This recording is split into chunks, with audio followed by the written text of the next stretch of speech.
Welcome. Episode 7 of Limelight. I am your creative hostess, Sharíck LaMay. Of course, my co-host, jPin. You know what it is. You forgot that you know what it is? No, we know what it is. Do we know what it is? We do know what it is. I know what it is. We all know what it is. We was off for a week, so, that's all it is. But we're back and we're here. I'm good. How are you? I'm good. You're glowing. You had your good times on the East Coast? I did have my good times on the East Coast. So last week I was in New York, and I want to give a huge shout out to all of the kids from Club X, from the Exposure Foundation, Inc. Yes. I was there for a screening of the film that they created called Dear Bully. Now, my client for RCW Media Group is Jay Marcel. She was the executive producer on that film. And so I was there for the screening. They had support from the city. Okay. And it was just an amazing event. I was so inspired by these kids and what they created with this film. So, I just had to shout them out.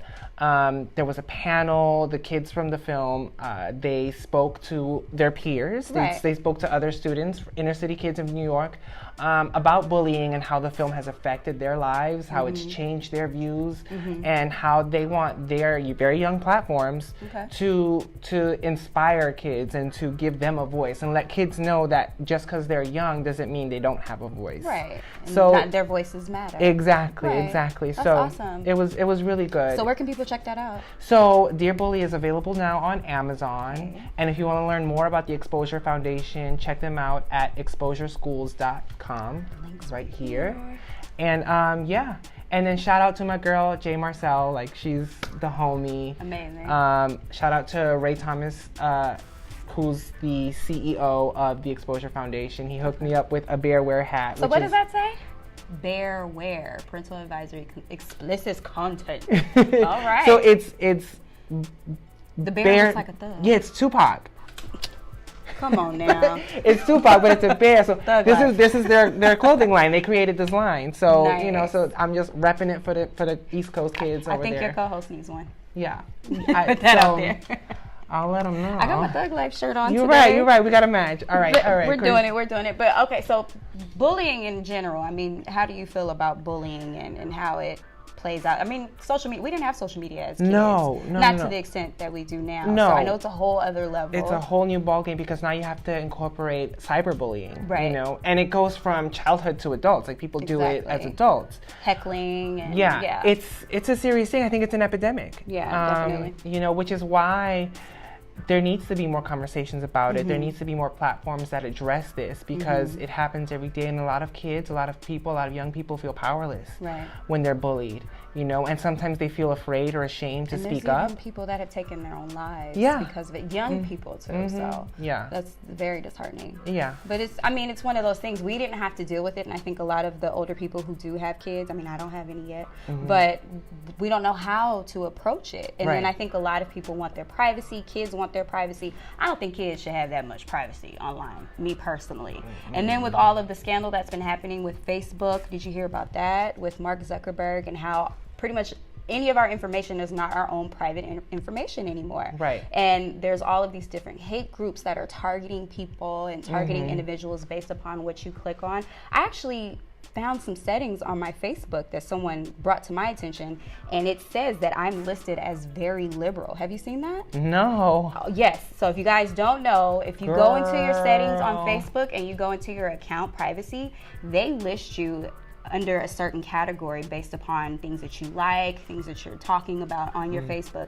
I'm very liberal, apparently. So I'm being targeted by these different organizations, and I don't even know it. Wow. And that's where it starts. Yeah. And then we can talk about elections and all of that. But, the bullying is real. It's on so many other levels. And so it's really great that those kids are doing that. Yeah. So I'm excited to check it out. So have conversations with the young people in your life. Make sure that, if it's something that they see, because it's not just the bully and the victim.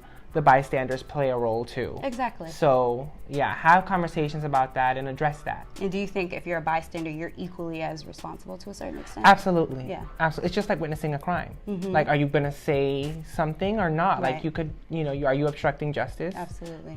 Because it's only going to keep happening unless somebody stops the cycle. There we go. Well, speaking of bullying, but just on a much deeper historical level, I was actually watching TV one day and I stumbled upon 60 Minutes. I should check 60 Minutes out. I think not a lot of young people watch 60 Minutes. I don't watch 60 Minutes, I ain't gonna lie. When you get a chance, check out 60 Minutes. They have some really thought-provoking content on there. But I just so happened to see Mama Oprah, who was hosting a special. It's the 50th anniversary for 60 Minutes. So thank you, Oprah, the queen. Oprah was doing a special in regards to a new museum that they are getting ready to open up in Montgomery, Alabama. It is called the National Memorial for Peace and Justice and the Legacy Museum from Enslavement to Mass Incarceration. Wow. Whoa. That already is deep. And heavy. Wow. So pretty much what this museum encompasses is a monument for people who were lynched and people who were murdered basically during the time of after the Civil War, during the Emancipation Proclamation era, where minorities, African Americans more specifically, were bullied to the utmost degree. They were frightened, they were terrorized in their neighborhoods and in their towns. And what a lot of us don't realize is that lynching wasn't just KKK members, you know, white guys in white coats covering their faces. And what they really did put a light on with this particular episode and with this museum is that a lot of this happened out in the public. It was in newspapers. It was an event. People wore their Sunday best. Like a spectacle. It was a spectacle, and they were proud. There was even someone that took a picture in front of someone's dead body and sent it as a postcard to someone and said, hey, this was a barbecue that we had. So it's really, really crazy stuff, but this is a part of our history, and I think to commemorate it in this way, and it's a huge monument with this wonderful art piece. It's a lot of acres of land. I definitely want to go. It should be coming, I think it's coming out the last week of April, so I believe April 26th is when it's going to come out. It's heavy, and it brings it back to that whole, I know cyberbullying may not be as deep as what it is that we're speaking of, but it's a generational thing that we've just become accustomed to. So we definitely want to, commemorate and not forget about our history. Exactly. I think it's a beautiful way to commemorate, because a lot of times, 100% of these lynchings, these people were thought of as nothing. They were forgettable. 1/3 of a human being, or like 3/4 human, something like that. Exactly. So, and it's not fair. They were humans. They had lives, and they deserve to be honored and commemorated. And the residue still lives on today. A lot of people say, that was so long ago, forget about it. But you can actually trace people's ancestry. There's people who have those pictures of those relatives that were lynched, and that's a part of their heritage, and the sorrow still resides within them because, like I said, people were terrorized and they were meant to be afraid. And then in regards to, it even says it in the title, from enslavement to mass incarceration. I mean, that's what are we dealing with today? Current. Exactly. So make sure you guys check that out. The 60-minute episode is online. Also be on the lookout. I'm sure Oprah is going to be talking about it a whole lot more. My plan is to actually go to that monument. So hopefully Limelight can be there, because it's art. Artistic expression is so important for us to be able to use that to express how we feel and express our history and not forgetting our history. So that's huge. So look out for that. So And now I know y'all want to talk about it. Of course. Beyonce and Coachella. Coachella's happening. Weekend 1 is this weekend. Yes. And the buzzworthy artist of the millennium, Beyonce herself, the queen, will be performing on day 2. And a lot of people are really excited about it. I'm excited. I found out yesterday that YouTube is going to live stream the show, which means I'm so glad I didn't get tickets, because I can watch it from my house.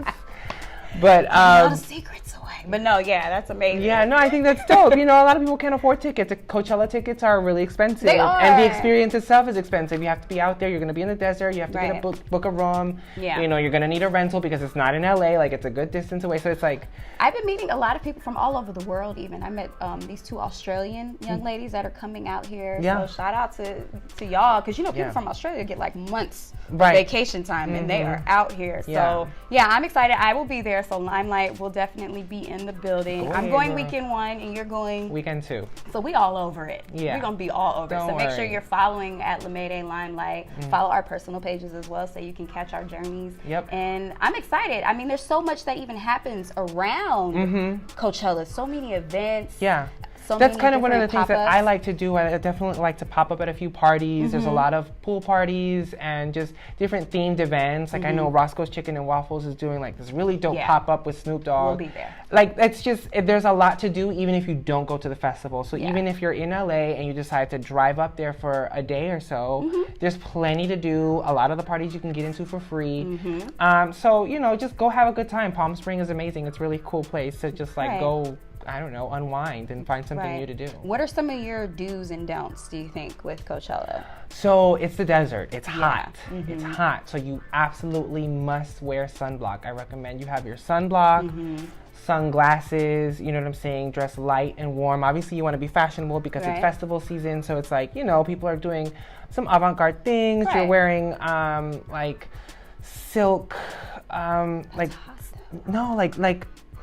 chiffon? Chiffon, okay. So like chiffon wraps, or some people like to wear like no shirts with like a vest, like a lightweight vest over it or something. Think outside of the box. Think crazy.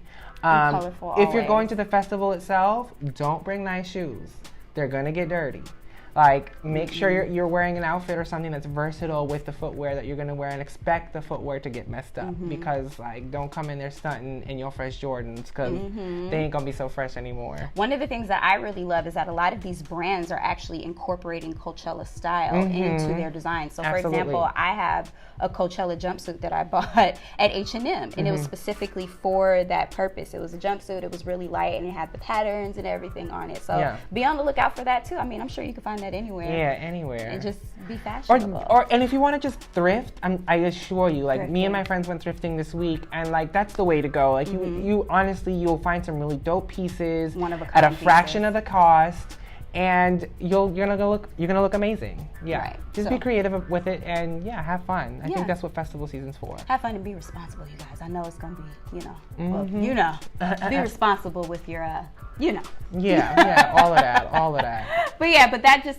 that's concluding our episode 7. But we're gonna get ready for Coachella. We have much more to do and to talk about. Just follow us. Make sure you're following at LaMay, Limelight, at jPin Notes, at Sharíck LaMay. Let us know if there's anything particular that you guys want to talk about. Comment if you have anything to say about bullying or with the national monument that we discussed in regards to lynching. Let us know. Or if you guys know of any other cool things or topics or bullying things that we can talk about. And you name it. Everything's fair game.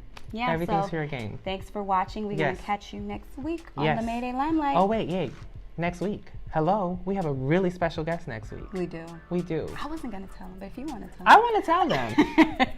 Next week, we're joined by Julissa Calderon, one of the producers from from BuzzFeed. Yes. And we're talking all things Afro-Latinism, Afro-Latinidad for all you folks. Latinos. Say it again. Afro-Latinidad. Love it. Yes. So that's going to be a really interesting episode. I know I'm very anxious, and I can't wait to talk about that. Julissa's an amazing person. I've had the chance to interview her before, so tune in. All right, you guys. Lights out. Ciao.